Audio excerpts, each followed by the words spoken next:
विषय है हिंदी जैन कवि एवं उनकी रचनाएं, उपलब्धि और मूल्यांकन 2550वें निर्माण महोत्सव के उपलक्ष्य में।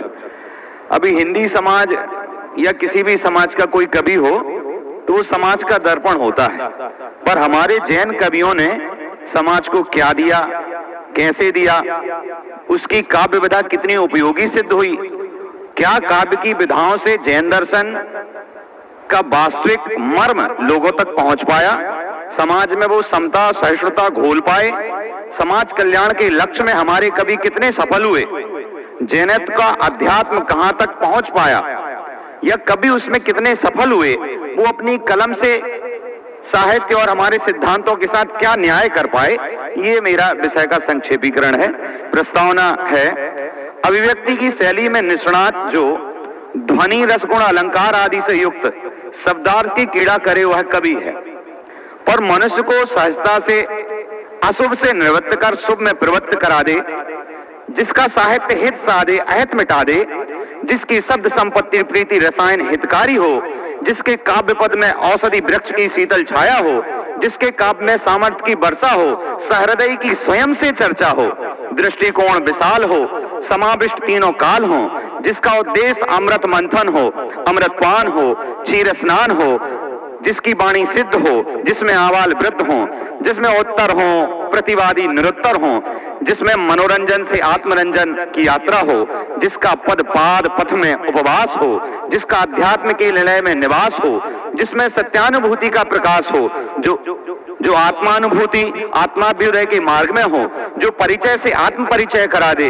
जो पढ़ते गिरते भी पढ़ता पढ़ाता जाए, जिसका जीवन गिरते उठते भी गाता जाए, जो संसार समर का योद्धा बनता बनाता जाए, जिसकी शब्दार्थ साधना अन्य को साध्य और साधन बने, जिसके जीवनोत्थान हो पीड़ा का पतन हो, जिससे स्थायी की स्मृति हो अनिष्ट की विस्मृति हो, जिसमें प्रपंच के स्थान पर पंच परमेश्वर हो उसकी पंचायत हो, जिससे सुख का अनुप्रास हो और दुख का ह्रास हो, वो है महाकवि। आइए चलते हैं जैन महाकवियों में कुछ प्रमुख और उनकी रचनाओं पर। इस काल के गुण विकास में सत्संगति बहुत आवश्यक है, अगर ये ना हो तो बच्चा बिगड़ जाता है, और वो ना मिले तो सज्जनों की अनुभूति का काव्यपान करने से यह कमी पूरी हो जाती है। सज्जन ना मिले तो कवियों के अनुभव का काव्य मिल जाए तो वो पूरी हो जाती है। जिनकी रचनाएं जीवन में कसायों को फूंक कर गुणदीप को दीप्त कर देते हैं, हिंदी का सौभाग्य यह रहा है कि वो कविगण इस भाषा में हैं। काव्य के संलक्ष्य के साथ साथ उत्तम शैली में काव्य की आत्मा ध्वनि के साथ रसात्मक रमणीय शब्दार्थ प्रस्तुत कवियों में विद्यमान है, जिसके काव्य ओज माधुर्य और प्रसाद से जनमानस को गुण प्रसाद प्रदान कर रहे हैं। हिंदी साहित्य का उद्भव अगर माना जाए तो अपभ्रंश जो भाषा है हिमालय की तराई में 7वीं 8वीं शताब्दी के बाद और विकसित होती रही, उसी से कहीं ना कहीं हिंदी निकली, हिंदी की जननी है। अब प्रमुख हिंदी जैन कवि की बात करें तो बहुत अच्छे अच्छे नाम मिलते हैं, जैसे कहते हैं कि बनारसी दास जी, जिन्होंने समयसार नाटक या फिर और अन्य रचनाएं रची।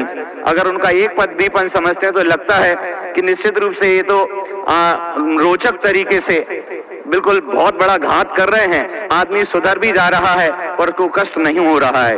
कहते हैं काया की चित्रकारी में कर्म पर जंक भारी, माया की सवारी शेर चादर कल्पना, सेन करे चेतन अचेतनता नींद लिए, मोह को मरोर यह लोड़ल का ढपना, उदयवल जोर यह श्वास को सबद गोर, विष सुखकारी जाकी दौर यह सपना, ऐसी मूढ़ दशा में मगन तेहु काल रहे, धावे ब्रह्म जाल में न पावे रूप अपना।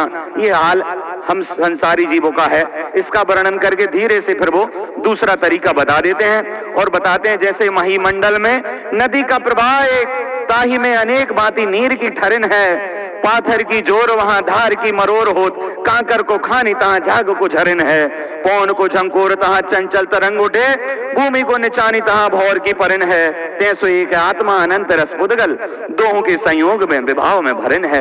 क्या मतलब शब्द संयोजन उनका है, और जो बद्धते मुच्यते जीवा की कारिका स्टोपदेश में है, इन्होंने बिल्कुल चरितार्थ कर दी है, और इसके साथ साथ भी इन्होंने अर्ध कथानक आदि में अपनी चर्चा करी है। दूसरे कवि मुझे जो लगे नजर में भगवत भैया भगवती दास जी, क्या रोचक, और ऐसा कहना चाहिए बुंदेलखंडी में कहते हैं भिगो भिगो के बिल्कुल प्रक्षालित कर दिया है व्यक्ति की आत्मा को। चेतन कर्म चरित्र में शुद्ध आध्यात्मिक वर्णन है, मगर संसार की भाषा है। कहते हैं चेतन की सुबुद्धि और कुबुद्धि दो भार्याएं हैं, दो पत्नियां हैं। सुबुद्धि चेतन आत्मा को कर्म संयुक्त व्यवस्था देखकर कहने लगी, अरे चेतन, तुम्हारे साथ दुष्टों का संग कहां से आ गया, तुम उनको दूर कैसे नहीं करते? तो चेतन बोला, अरे महाभागे, मैं तो इस प्रकार फंस गया हूं जिससे इस गहन पंख में निकलना असंभव सा लग रहा है। तो सुबुद्धि पुनः समझाती है, दूसरी पत्नी समझा रही है, जिससे चेतन कुबुद्धि को अपने घर से निकाल देता है और कुबुद्धि रूठकर पिता के घर चली जाती है। अब भैया उठ गए हैं तो मैं ये सब चर्चाएं छोड़ के हुए सीधा उपसंहार में चलता हूं, क्योंकि गुरुजी ने भी कहा है कि मूल्यांकन बेटा जरूर करना। तो एक मुझे महाकवि आचार्य विद्यासागर जी की पंक्तियां ध्यान आती हैं। क्या होता है, अगर हम अध्यात्म की बात करते हैं तो जो किशोरावस्था के छात्र होते हैं उनको बातें समझ में नहीं आती। तो आचार्य श्री जैसे संत ने अपने पेट भरने की बात कही। कोई आचार्य पेट की बात नहीं करता, पर आचार्य भगवान को देखकर मंदिर में पेट भरने की बात कह रहे हैं और क्या कहना चाह रहे हैं उसमें व्यंजना के माध्यम से व्यंग आ रहा है। वो कहते हैं कि भगवान की भक्ति कर रहे थे और मच्छर आदि ने काटा, तो बोले आप समझना बात को कि आचार्य श्री की पंक्तियां, और इस युग में आचार्य श्री भगवान हैं, वो इसीलिए है कि ये पंक्तियां लिखी उन्होंने। और ये पंक्तियां केवल आचार्य श्री जैसा संत ही लिख सकता है कि मतकुड़ आदि रुधिर पी रहे, कोई कीड़ा मकोड़ा, मतकुड़ आदि रुधिर पी रहे, और ये हिम्मत वही कर सकते हैं। मतकुड़ आदि रुधिर पी रहे, पी लेने दो, जीने दो। फिर कहते हैं तब स्तुति की सुधा चाव से मुझे पेट भर पीने दो। लक्षणा भी है, व्यंजना भी है, ऐसे काव्य लिखने वाले गुरुवर। और क्या कहते हैं कि ऐसा परिचय जैसा कि में लिखते हैं कि सरिता सरवर सारे सूखे, सूरज शासन सख्त रहा, सरसित जलचर कहां रहे फिर जीवन साधन लुप्त रहा। ये उनके काव्य मूक माटी आदि में सब है। अब 1 मिनट में भाई साहब मैं उपसंहार ले लेता हूं, 30 सेकंड।